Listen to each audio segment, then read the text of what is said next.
Здравейте и добре дошли отново в Fashion Day Studio. Аз съм Жени и съм стилистът на Fashion Day, гласът на България. Днес ще си говорим за стила бурлеска. Една интересна тенденция, която видяхме във визията на Красимира.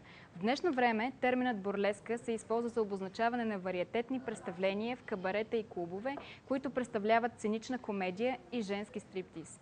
Този тип изкуство е популярен до средата на 20 век, а през 90-те години се наблюдава възраждане на интереса към бурлеската, който се запазва до днес. Стилистиката на тези представления е една от най-горещите тенденции в света на модата в последните години. Наложена най-вече от актрисата и бурлеска танцорка, модната икона Дита Фон Тийс. Най-характерното за такъв тип визия са червените устни, задължително в комбинация с бледа кожа и силно подчертани котешки очи и вежди.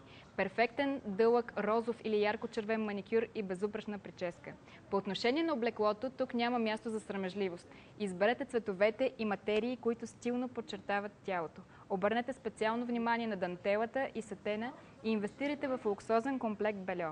Детайли като кристали, паети и ресни, както и обувки в ярки цветове с красиви панделки и най-високите токчета носят непосредствена увереност и добавят още сексапил. А това, което ще направи визията тотално неустоима, са аксесуарите.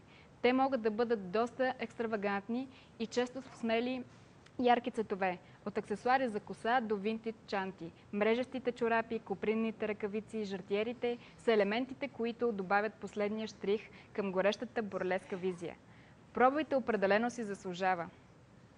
Ако визията на изпълнителите ви е харесала и искате да откраднете идеи за вашия гардероб, може да намерите стайлинг предложения в блога на Fashion Days, а повече дрехи и аксесуари търсете на Fashion Days BG. Очаквайте ни отново в Fashion Day Studio и следващата седмица.